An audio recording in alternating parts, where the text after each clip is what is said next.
Hello, this is Good Morning Transfers. 9 days remain in this window. Could Newcastle lose three key players? Kieran Trippier, Callum Wilson, Miguel Almiron, all of their futures are up in the air amidst interest from several clubs.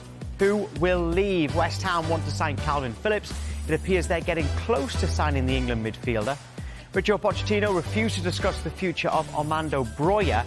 Is he set to leave Chelsea? Let's have a look at what's coming up today. First, we will be live to St James's Park as Newcastle look to keep hold of those key players. At 9:15, it's the latest from West Ham. 9:30, a Chelsea transfer update. And at 9:45, we're asking you, best free transfers of all time, hashtag transfer talk on X to get involved. Very good morning to all of you, and to James Savundra and to Sam Obaseki as well. But we start with Newcastle, with three players attracting interest from several clubs. For the latest, we can join Keith Downey, our reporter at St James's Park. Good morning to you, Keith. Let's start with Kieran Trippier. What's the latest with this potential deal? Do you expect him to stay or go from St James's Park?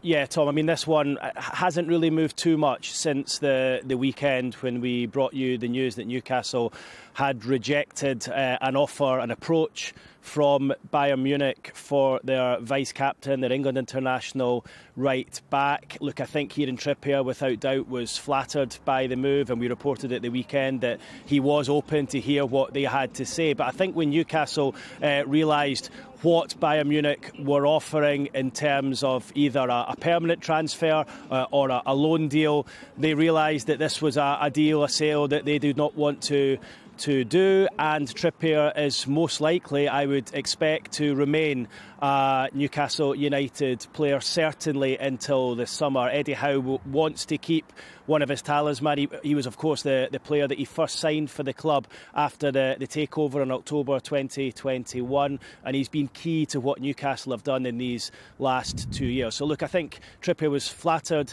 by the interest. I don't think he will go this window. I don't think Newcastle can afford to lose him when they've got so many injured players. And I would imagine Kieran Trippier will stay at the club. And the noises coming from Newcastle over the last 24 hours is that he will not be sold at any price. However, if a huge astronomical bid came in for him, then you would expect that to be revised. But I think that is unlikely for a 33-year-old. And also from Bayern Munich, who have clearly got financial problems themselves at the moment, and they would not be able to make a bid of the magnitude that would perhaps tempt Newcastle to sell him. Yeah, OK, so Kieran Trippier, you think, likely to stay at this time. What about Miguel Almiron? He's attracting interest from the Saudi Pro League. Would that have to be a sizable bid to get him to go as well? Yeah, Tom, I think of the three players that you mentioned in the intro there, Trippier, Almiron and Callum Wilson, I think Almiron is probably the most likely player to leave this window, and that is because the talks centred around a potential exit for the Paraguayan or for a permanent move. And I think he's still got a fairly high value in the market due to the fact he's an international. He's just 29 years old. And of course, Newcastle have had this player for 5 years now, so his fee is fully paid up, and you know, it would help Newcastle financially if they're to get someone like that off the books, and then they're able to reinvest it in their squad. Now remember, both Darren Eales and Eddie Howe, Darren Eales is the chief executive of the football club, have spoken in the last 2 weeks essentially saying, look, we need to sell before we can buy because we are close to our financial fair play restrictions, and we're having to navigate our way around that. So that is what has led, I think, to these links with players. It's led to the likes of Al-Shabaab and Saudi Arabia approaching Newcastle and Miguel Almiron to find out what his availability is. It's led to Bayern Munich making the offer to Newcastle for Kieran Trippier, and it's led as well to Atletico Madrid inquiring about Callum Wilson, which I think we'll get onto in a minute. But I do feel, because talks surrounding Almiron are over a permanent deal, I think that's the one that is most likely to happen of the three. Again, I don't think Eddie Howe will want to lose this player. He's one of the first names in his team sheet. What he puts in terms of his work off the ball is crucial to what Newcastle do. And in that position on the right wing for Newcastle right now, he's the only fit player because Jacob Murphy is out injured. They've not even been able to select Harvey Barnes there. So it would leave a hole in their squad. But I think if they were able to sell him before the deadline and to give them a couple of days to work in, they might try and get a replacement in for Miguel Almiron. So, yeah, Tom, talks have taken place behind the scenes with Newcastle and Al Shabab, the Saudi Pro League side. That's a really interesting one to watch. Of the three, as I say, that's the one that I think could potentially go between now and the window closing. Yeah, and you mentioned Callum Wilson there when me and the panel were chatting yesterday. This was the one we said didn't really seem to make any sense. One, because Newcastle only have two strikers. They've got injury problems as well for players who could play there if needs be. And also, the supposed offer that's come in for him is a loan as well. This one would appear to be a non-starter from the outside. What do you think? Yeah, Tom, it doesn't make any financial sense for Newcastle to lose Callum Wilson, only one of two strikers that they've got at the club, on loan to Atletico Madrid. There was also some reports that there was a second offer from him from AC Milan as well. We don't believe that one to be the case, but certainly the move from Atletico Madrid, the inquiry was there, but again a hands-off warning from Newcastle United for their England international striker, because they know they are going to need him. And look, how difficult is it to sign a striker at any time, but in the January transfer window, almost impossible. And that would, for me, mean that Callum Wilson right now in this window is irreplaceable. And I don't see him going either. And as I say, the noises from within the club over the last 24 to 48 hours is that Wilson or Trippier will not be sold. But as I say, that hasn't been the message regarding Almiron. And I do believe that if the offer was adequate to Newcastle United, Almiron is someone that could go, because that would certainly help them with their financial fair play situation. Not so the other two, due to their age, both being in their 30s now, and their influence in the team, in the dressing room, and what they bring to the club behind the scenes as well. So yeah, look, a really interesting few days at Newcastle United. Probably not the best time for me to take a week off, Tom, I have to say, over the last week, because my phone's been going non-stop. But there we go. We're back, and we've got the transfer window. I don't think this is the last we'll have heard of these three potential exits, and of course any potential incomings now to Newcastle. It looks as though it could be a busy week or so here at St James's Park. And it had been so quiet up until now as well. Keith, thank you. Right, so good insight there from Keith Downey. But Sam and James, let's go back to the start with Kieran Trippier. Is there any way you can see this happening? Well, Newcastle's stance, as Keith was saying there, is that he's simply not for sale, and almost at any price in this window. He's their vice-captain, he's integral to their style of play, created more chances than any other Newcastle player already this season. The first signing from the new owners when he came in 2 years ago. We do know, though, that Newcastle need to sell players to generate funds to be able to spend money in this transfer window, because they're so close when it comes to the PSR restrictions. But I think, given that as well, Eddie Howe doesn't want to lose any first-team players, despite the fact they probably do need to sell to buy, because they, in this injury crisis at the moment, which really has hampered their season over the last 2 months or so. A lot of the interest in Newcastle's players seems to be triggered by the comments from their CEO, Darren Eales, who spoke a week or so ago and said that they would need to sell players to comply with PSR. We do know Newcastle were desperate to bring in a midfielder in this window, so the only way I could see them looking to offload somebody like Trippier, Almiron, or maybe Wilson in this window is to be able to bring in a midfielder. If their need for that midfielder to come in is great and they need to keep some of these first-team players. Kieran Trippier, his form has dipped in recent weeks, but he's been such a consistent performer, a talisman for Newcastle after the last 2 years. I think he still remains integral to their plans over the next 6 months or so. Tino Livramento has been brilliant when he's been given the opportunities. We know he probably is the long-term successor to Kieran Trippier, but I think at this point in Newcastle's season, where it could go either way, they're in a situation where they're on the cusp of European qualification, a few more poor results, and that would appear to be a stretch too far. I think maybe Champions League qualification is a bit too far, but there's enough time to salvage their season. I think Kieran Trippier is an important part of doing that. Yeah, and I also think, like, even, like you said, Livramento, he's had a good season for Newcastle, but I think the fact that Trippier is ahead of him eases the pressure for him. Like, if Trippier was to leave in this situation, there's going to be a lot more pressure on these players that are in a position now where Newcastle fans, and probably like the whole hierarchy in the squad, are expecting them to be in those, European spots because of what they achieved last season.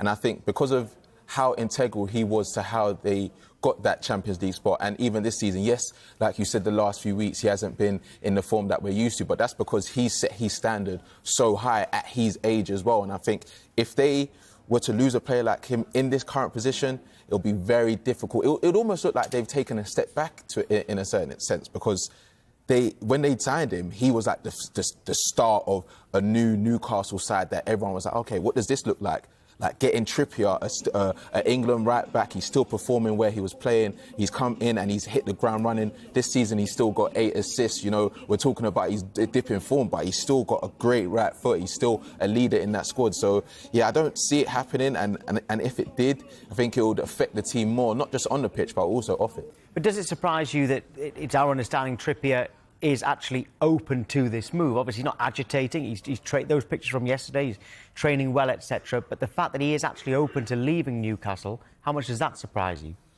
I don't think it's surprising, just because it's Bayern Munich and obviously Harry Kane and Eric Dyer are now there. But when you look at what Newcastle have achieved and what they look like they can achieve it in the years to come because of the squad that they're trying to build, it is a little bit surprising, because I guess it's very obvious he takes pride in being a part of that core that got them to this position, and it will be difficult for him to leave. But when you look at what Bayern Munich are doing and the fact that they're always going to be challenging for the title, they're always going to be challenging for the Champions League as well, it might just be too good of an opportunity to turn down, especially at his age, where, you know, he's still getting on, but he's still showing that he's in the prime of his life. So I'm surprised that he is open to it, but I think maybe it's just the Harry Kane and Eric Dyer, the fact that they're building what they're building over there. I think it's easy to see why you would be interested in a move to Bayern Munich. You mentioned his age there, 33 years of age, and look at what Bayern have got to play for this season as well. They're still right in the mix when it comes to the Champions League. There have been some disappointing results in the Bundesliga, 7 points off the league now, but you'd still back them to win the title this season. And then you compare that to where Newcastle are this season, 14 points off 4. It really is an uphill battle to qualify for the Champions League again next season. Yes, they're still in the FA Cup, but I think the lure of playing alongside his friend Harry Kane, Eric Dyer going there as well, you can understand why he's open to the move, but we understand he's not agitating for it either. I think Kieran Trippier is in a decent situation. Either you're playing for a brilliant club like Newcastle and trying to see if you can salvage the season, or you get an opportunity to join the German giants, and there are not many bigger clubs in Europe than Bayern Munich. Now, with the Callum Wilson one, we understand that Newcastle rejected a loan offer from Atletico Madrid. James, surely, as we said there with Keith Downey, surely that would make no sense whatsoever. It wouldn't do when you consider his goal-scoring record for Newcastle since he joined in 2020. I mean, his minutes per goal ratio has been brilliant for the club. He's suffered a string of injuries, which has been a frustration for Eddie Howe and a frustration for Newcastle fans as well. But you look at his minutes per goal ratio since he joined the club, and it is pretty impressive when you consider the players that are ahead of him, just Erling Haaland and Alexander Isak. His teammate. And you think if he was fit throughout the period of that run, then, I mean, what Newcastle could achieve would be even better. I think, bear in mind what Isak's done there, you look at his goal per ratio, I mean, at 133 now, largely because of the injuries he's had. But if he was to leave, then he wouldn't be replacing this window. I don't think Newcastle would go into the back end of the season with just Isak as their only frontline option, because he's had issues with injuries as well. He is 31 years of age. His contract is up in the summer of 2025, where they get a fee for him, but a loan option would seem something which they can't even entertain. I mean, look at what he's done this season. 9 goals across 10 starts in all competitions. Yes, there's been the injuries, but he's still Newcastle's plans. I'd present good business, because that would give them more headroom from a PSR point of view. But I think at this point in the season, the amount of money they need to spend to bring in a replacement for Callum Wilson, I can't see it making sense now. Yeah, and also when you look at, like you said, the options that they have up front in Isak and Wilson, I think a lot of top Premier League clubs and even clubs in the world would want them as options. You know, a 31-year-old that is still prime to score goals, 7 goals in 14 appearances in the league, and then Isak, a 24-year-old who's also he's just improving as we're seeing. And I think we spoke a lot this window about how teams are struggling to find a striker to come in and hit the ground running.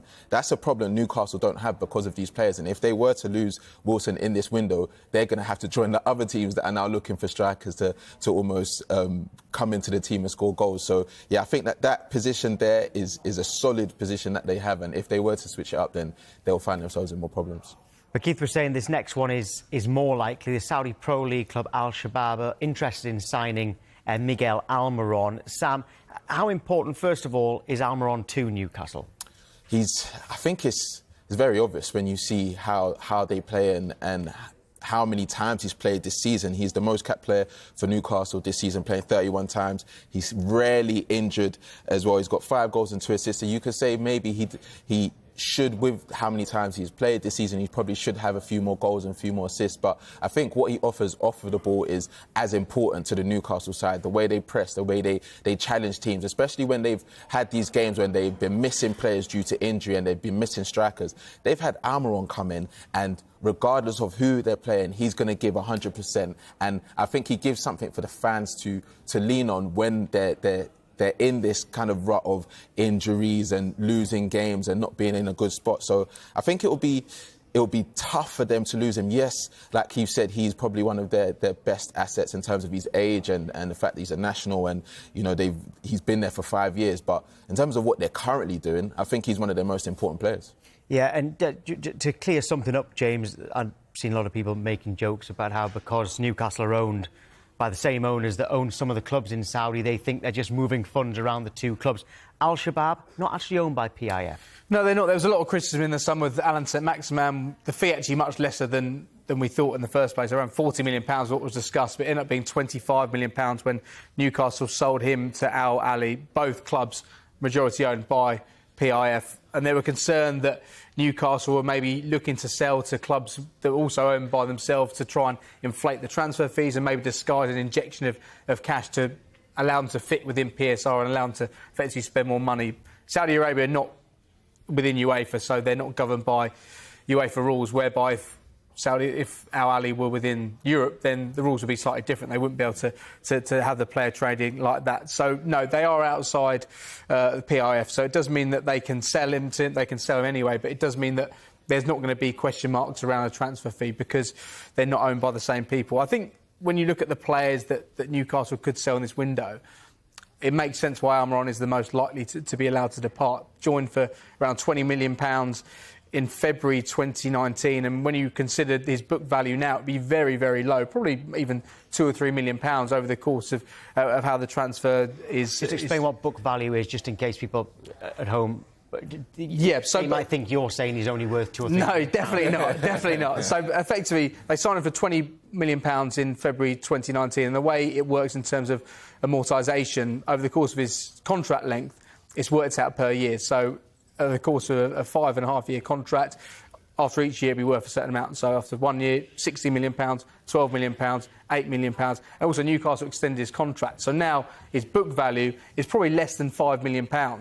You'd have to do the math, but it's about that. So if they were to sell him for a fee of, say, something's been reported around £30 million, there'd then be a profit because that transfer fee of about £25 million. So that would give Newcastle a huge amount of headroom when it comes to PSR. So that's why he seems like somebody that would make sense for them to sell, saying that we know the injury crisis Newcastle have had. We know how consistent Almiron has been. This has not been as successful as last season. We saw the stats.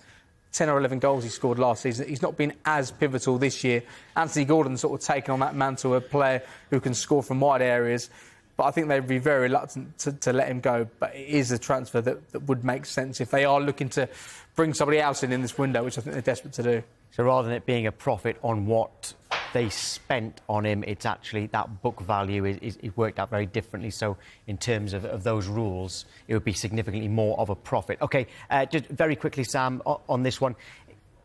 It looks like they might lose one of these three key players rather than all three. But how much will these last few days have worried the Newcastle fans? I worry them a lot because the players that are linked with a move away are players that have been integral to the position that they're in. You know, Trippier, Callum Wilson, Almiron, all players that were so good for them last season and were so key for them in times where it got difficult and people questioning, are they going to be able to get into the Champions League spots? And even in the Champions League games that they had this season, I remember Almiron, I think he scored against PSG. Kieran Trippier was tremendous in a lot of those games as well. Callum Wilson's a player that has scored big goals for them since he's been there. So I think it will be difficult for them to see those players go, but at the same time, they can also understand that if they want to go forward with this team and understand the FFP and all of these things, they need to make these drastic changes. But I do think that it might just cost them negatively because of the impact of the actual player. Not saying that they can't replace them, but it's more like the personalities and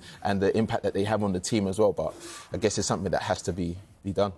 Right, loads still to come. We're going to have the latest on Calvin Phillips' potential move to West Ham. We want to hear from you as well. Your best ever free transfer. These two have picked two each, which we'll do later in the show. But what are yours? Can be anywhere in the world. Hashtag Transfer Talk on X.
Pages today. Let's start with the story in The Sun. According to them, they say Manchester United have turned down Inter Milan's offer to swap Aaron Wan-Bissaka with Denzel Dumfries. The Telegraph report that Morgan Gibbs-White would be an ideal replacement for Miguel Almiron if he did leave Newcastle, but Nottingham Forest are likely to resist any move for him. And finally, The Guardian are reporting that Everton midfielder Abdoulaye Doucouré is a target for Saudi side Al Ettifaq. OK, so that's just some of the stories making the back pages today. And remember, if you are out and about, you can keep across all of the latest stories, particularly those transfer stories. Just scan that QR code on your screen right now and it'll take you straight to the Transfer Centre blog.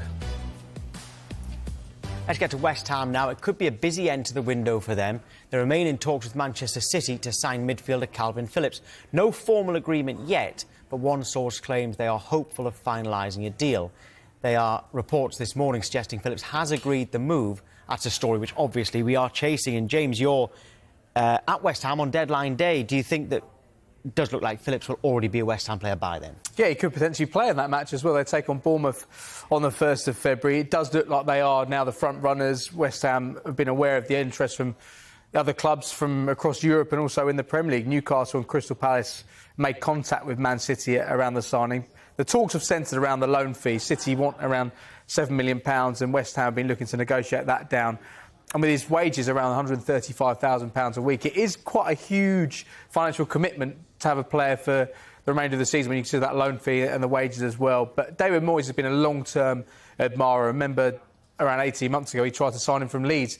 Phillips eventually went to Manchester City in the end for around £42 million. So he's a player that's always been on David Moyes' radar. And he's somebody who can make a real difference to West Ham. They've struggled with injuries. They seem quite well stocked in that midfield area. I think the business they've done after letting Declan Rice go has been really impressive with the midfielders they have there at the moment. But he could be the man that makes the difference between them sort of languishing outside the European places to qualifying for Europe again. And, of course, they're also in the mix when it comes to the Europa League this season. So it could be a really, really good bit of business. And then Calvin Phillips can put himself right in contention for a Euros place. I think he probably is still in the mix when you consider he's still been selected despite the fact he's started 2 Premier League matches for Man City since joining.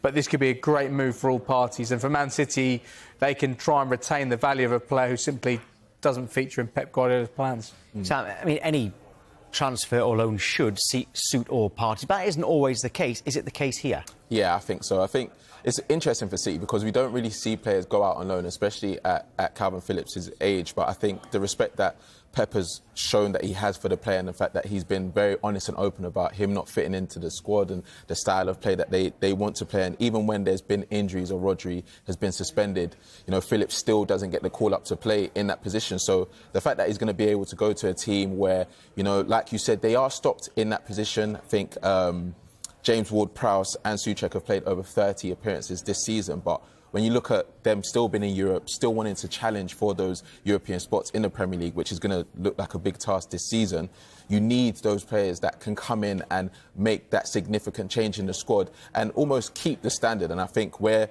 we're seeing the Newcastle struggle with injuries, we've seen Chelsea struggle with injuries. I think West Ham don't want to see themselves in that situation anymore. So I think this is going to be a great signing for them. It's going to be great, like you said, for his chances to play for England at the Euros. And I think he's proven that he is non-problematic, even in a situation that a lot of players in the past have said, they've come out and said, I want to be playing games. He's been happy. We've seen some of the games, I think Newcastle, at the end of the match, he was still happy with the players and being one of those teammates that you expect him to be. So I think he's going to be a great impact into the West Ham team and what they're trying to achieve this season. And that might not be the only incoming at the club, because West Ham are still exploring deals for Al Ittihad's Jota and Nordsjælland's Ibrahim Osman as they remain in the market to sign a left-sided forward, a left winger, in this window. And James, you've got more details. Yeah, Jota has 18 months left on his contract. It's not worked out at all at Al Ittihad. He's been omitted from their league squad, which means he's not played since the start of September. Only 24 years of age, joined for around £25 million in the summer. It looks like a really poor bit of business because he's found his game time limited. Now, for him to join a club like West Ham, you'd expect he'd need to take a huge wage cut. He's currently on £200,000 a week there. So that's one to keep an eye on. we know what he did at Celtic. It's not worked out, and you'd hope a player of that calibre would put himself back into contention and come to the Premier League. And Osman, he's on a warm weather training camp with Northland at the moment. We understand why West Ham are so interested in signing a left-sided forward. We did see Maxwell Cornet score his first goal for West Ham at the weekend, which was nice to see. But side Bren Rama, that's not worked out since he's joined the football club. So it does look like if they are able to bring in a left-sided forward, then maybe Ben Rama or Cornet could be allowed to leave. Yeah, Cornet there, that showing that just the 9 starts from 31 games, 31 appearances, sorry. That might be why he might be surplus to requirements if they can, of course, bring in a replacement. But Sam, is there anywhere else West Ham are likely to strengthen? Maybe centre-back, potentially, but I think we've seen that even though Agard's been linked with a move away and Tito Kehrer is on loan to Monaco, they still have Bonner, they have Mavropanos, they have Kurt Zouma as well, they have Alvarez and Crespo that can fill in at centre-back if needed. And I think those other areas, like you said, that are out wide in the forward areas where they've got injuries and players that are out currently, are the areas that they're really looking into to improve. So I don't see them maybe searching for a centre-back as much because it's an area they still have players in. Right, OK, your best free transfers. We want to hear from them. We've got quite a few come in. Hashtag transfer talk. You know that. Your best ever free transfers around the world. We've had a few come in already, and these two will be giving 2 each as well. But still to come, Richard Pochettino wouldn't be drawn on the future of Orlando Breuer. Plus, will Wolves and Brighton be busy before the window?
Madrid will join the F1 calendar from 2026.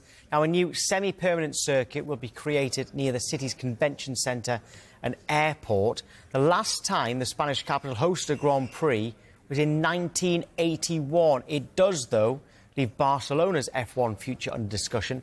Their contract runs until the end of 2026 season, and it's unlikely the calendar could accommodate 2 Spanish races in the long term. Plenty more on this story available on the website, that's skysports.com, and of course here throughout the day.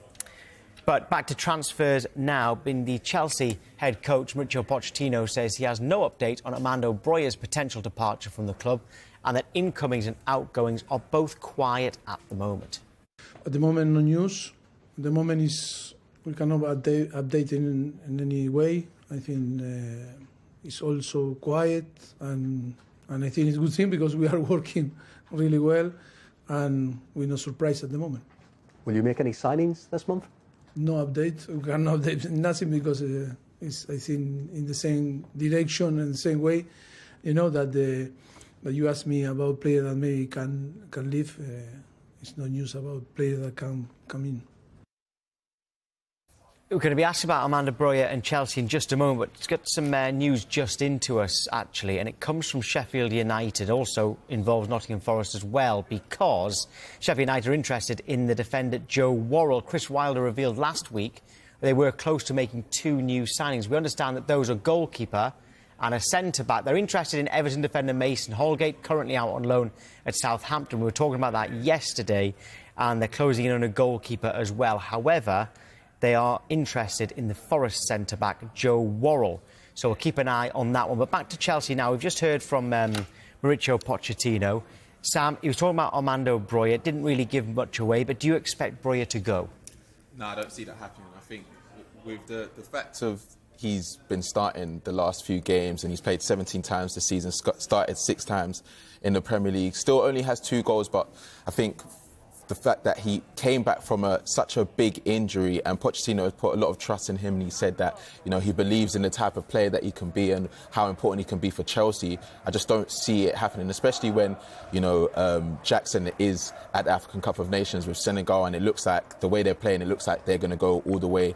Nkunku's currently out injured with a hip injury, and you don't really want to over-rely on a player like that, and I think that might even be why he had a recurring injury, because he might have been brought back too soon. So I think Broja, this is the perfect time for him to really stake a claim and say, I want to be Chelsea's starting striker. And he's had a few good games. He brings some players into the game, but I do think he's one of those players that needs the confidence and needs to be playing week in, week out. And that's what Pochettino's given him. So it will be very strange to see him go.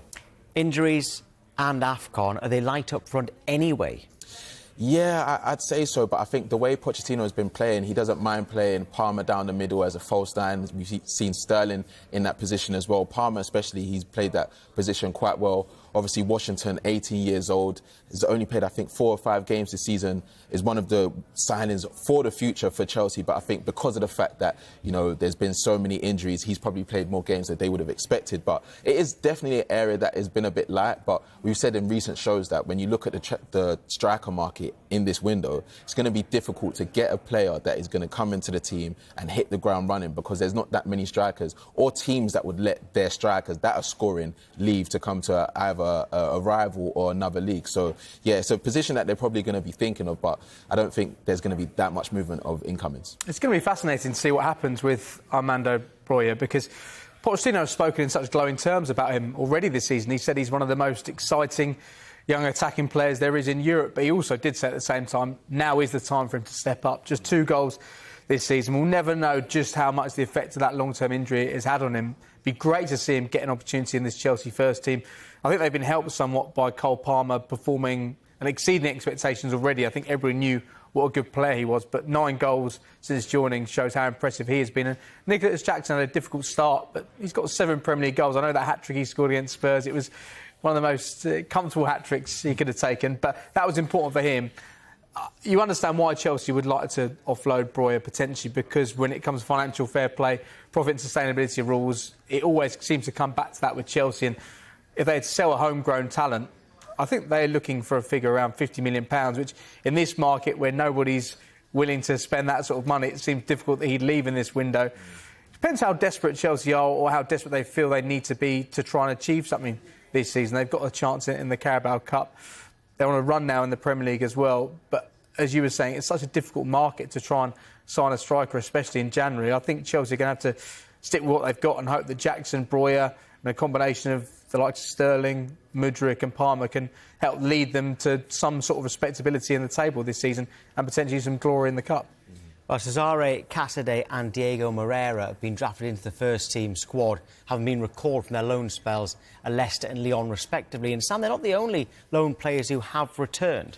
Yeah, I think we've spoke about this in recent windows and questioned whether it was going to work in terms of how many players that Chelsea brought on and the ages that they came into the club. Because when you look at a lot of the players that I'm about to mention, they came into the club at a point where, you know, they were making progress at the clubs, and that's why Chelsea signed them, because they saw the potential. But a lot of the loan spells haven't really worked out. Andre Santos is one of them, only made 2 appearances for Nottingham Forest, a very big squad in general. So obviously, they're going to prioritise the players that are signed on fully and are part of that project as well. But Datro Fofana, he had a turbulent time at Union Berlin. He's 17 appearances, 2 goals. Now he's at Burnley. We'll see if he'll be able to stake a claim. But even at that, I think they would have preferred for him to have a move abroad. But because of the other loan spells, it means that he has to stay in the Premier League now. And like you mentioned, Moreira, he only started 3 Ligue 1 games for Lyon. And I think that's now a thing where you're seeing these players come back to the squad and saying, OK, where are they going to fit in? I think Casadei at Leicester is probably one of the only successful loans you can say with some of these loan players. You can say Angelo's probably been successful as well. But the other senior players, Lukaku, you can see what he's doing. But Kepa, has it been successful? You ask Madrid fans, they'll probably say it's been up in the air. Ziyech as well. Hall, Maatsen now is on loan, Slanina as well. There's so many players, and I think that's one of the things that you get with the amount of players that Chelsea sign, and that's probably why they're not as active this window, because they're probably prioritising putting those players in the right position for their growth to take place. Because if it can't happen at Chelsea, they're going to need their growth to be taking place somewhere, and I think it hasn't worked so far. Well, moving on to Brighton, they completed the signing of Valentin Barco last week from Boca Juniors for £7.9 million. So with just over a week to go in the window, can Roberto De Zerbi expect to see any more incomings? No, transfer market is not my business. I have to be focused on my work. And my work is to give organization, to give a style, to give to try the condition to play well and to make points. I think we are in 7th place on the table, and if you consider how many problems we had in this season, in this part of the season, the first part of the season, we have to be proud, and we have to say thanks these players, because we are playing better than the situation we are enduring. Well, Pedro Neto has been linked with a move away from Wolves this month, but Gary O'Neill says the winger won't be leaving Molineux in this window. Yeah, I don't need to give a message to any clubs. There's no chance our good players leaving in this window. So, no. We'll be focused on what we can add there. No one will be leaving that we don't want to leave. The number 9 thing is a bit of a tricky one at the moment for us, as everyone knows. So yeah, we'll just have to try and be really creative with how we go about it. Hopefully, as I say, over the next few days, we can do something in the window that can help us in that area. But until then, we work hard to try and maximise what we have in the room. Next, we're asking for your best free transfer ever. Get involved. #TransferTalk.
Who was your best ever free transfer? We've had quite a few come in, which we'll read out in a moment. But Sam and James have come up with a couple each. Sam, you can start. Yeah, I've started strong, and I actually think that it's going to be hard to top this one. But this is Robert Lewandowski from Dortmund to Bayern Munich in 2014. After winning 2 Bundesliga titles, scoring a bunch of goals. I think it was 103 goals in 187 appearances. I think now we would probably look at this type of signing and say it's similar to, let's say, Kylian Mbappe going to Real Madrid for free because of what he went on to achieve at Bayern Munich. He won literally everything. He scored 344 goals, 73 assists in 375 appearances. For free signing, that is incredible. And obviously, everyone could say that maybe he deserved the Ballon d'Or, but he won possibly every other individual award during that time. Like I said, won the Champions League, multiple Bundesliga titles. So I think it started strong. I don't know if there's going to be a better one than that, but yeah, that's a great signing. I think it's going to be tough to beat that. I think it's tough to beat that, but I think the first one I'm going to mention is James Milner, because when he signed for Liverpool from Man City in 2015, it was seen as a sensible bit of business. It wasn't seen as anything that was going to be too groundbreaking, but little did everybody know that 8 years later, 6 major honours as well, 332 appearances, but crucially helped Liverpool win the Premier League once again, ended that wait of 30 years, winning the Champions League as well, numerous finals too, played across a number of different positions, especially in the last few years, more in fullback areas, but crucially behind the scenes, from a leadership point of view, he drove standards at Liverpool. He really lifted the level of standards in training, always had the best distance metres run, always winning the bleep test challenges as well. I think his impact on and off the field was incredible, and considering he came on a free, I think Man City would have been gutted. They couldn't tie him down for a little bit longer, especially they didn't even get a transfer fee from Liverpool either. Right, I've let you have 2 each. So Sam, who's your second? Well, James talks about standards, and I think this player that I've got next is possibly one of the most professional centre-backs or players that we've seen in modern football, and that is Thiago Silva to Chelsea, who was 35 at the time, just come off the back of not winning the Champions League with PSG, and everyone thought, OK, this is a signing that, you know, he's making to maybe have an experience in the Premier League and see what it's like. He even admitted himself that he never really saw himself coming to the Premier League because of the football and the fact that he didn't think that it was on the floor and stuff, but he brought his type of football, won the Champions League with Chelsea, and I think in recent years where we've seen Chelsea slip off from the standards of them challenging for Premier League titles and Champions Leagues, I think he's the type of player that a lot of the players have even said that they look at him as the example and the prime example for professionalism, for how he carries himself on and off the pitch as well. He's 39 years old. I think he's only had one major injury at Chelsea. A lot of Chelsea fans will say he's a Chelsea legend and he's only been there for a few years, so it just talks of how highly he is regarded at Chelsea, and yeah, he's just been an incredible player since he's joined. Yeah, he's been a top signing. I think James is about to inadvertently anger the Manchester United fans. Yeah, I am, because Paul Pogba was the one I've gone for as my second choice. This is the first time he left Manchester United in 2012, a free transfer. He ran his contract down, so Juventus got him a free transfer. There'd have been a small amount of compensation they had to pay as well. But over the course of 4 years, won 4 league titles, 2 Italian Cups and 2 Italian Super Cups as well.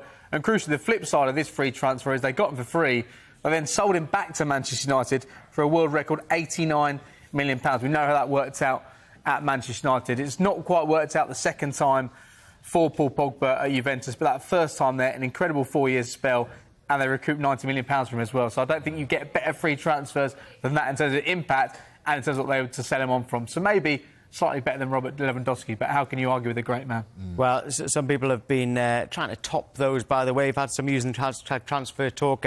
William Baker is given 3, actually, and all Chelsea-related. Ruud Gullit in 1995, Michael Ballack in 2006, and agrees with you about Thiago Silva in 2020. Nath agrees with you, though, James. He's got James Milner, but also says Robert Lewandowski as well. RJH says John Fleck, best free transfer to Sheffield United. And Wendy has also gone for James Milner, the professional's professional. Who wouldn't want to be Jimmy Milner? Who wouldn't want to have him in their team? Another one for Ruud Gullit as well, and another one from Patrick for Michael Ballack, especially with his partnership with Makiele and Essien he says as well. We might revisit that in transfer talk. But to the Championship now, and Ipswich manager Kieran McKenna has confirmed his side are in the market for a striker. They've been linked with a move for Blackburn's Sam Gallagher.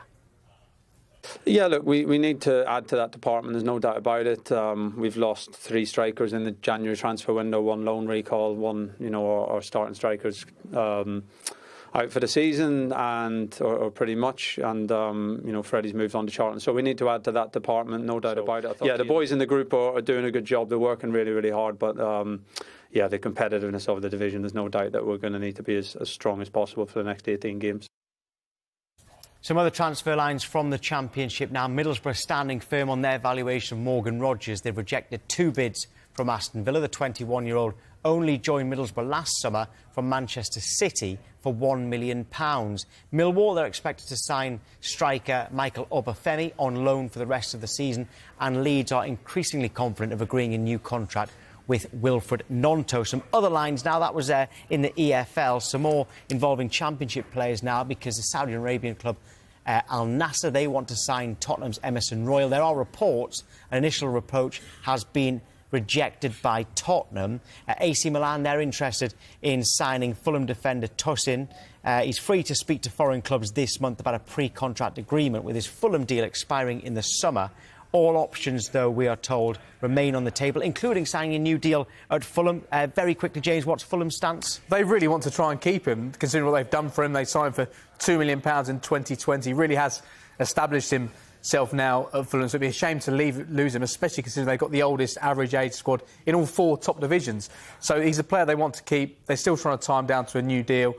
He's rejected 2 contract offers. I think the last thing they want to do is let him go for free in the summer. So potentially, if they can let him go in this window and get some money in for him, then it would be the best of a worst-case scenario. Yeah, Napoli leading the race to sign Nottingham Forest midfielder Aurel Mangala, and Forest have also rejected a loan approach from Feyenoord for Nico Williams. Right, Good Morning Transfers is back at 9 o'clock tomorrow.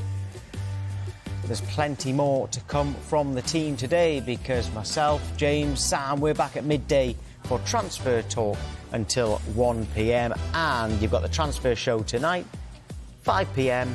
and at 7 p.m. as well. Right, the football show is next. We'll be building up to that second leg of the Carabao Cup semi-final as Chelsea take on Middlesbrough. That is a big one, live on Sky Sports.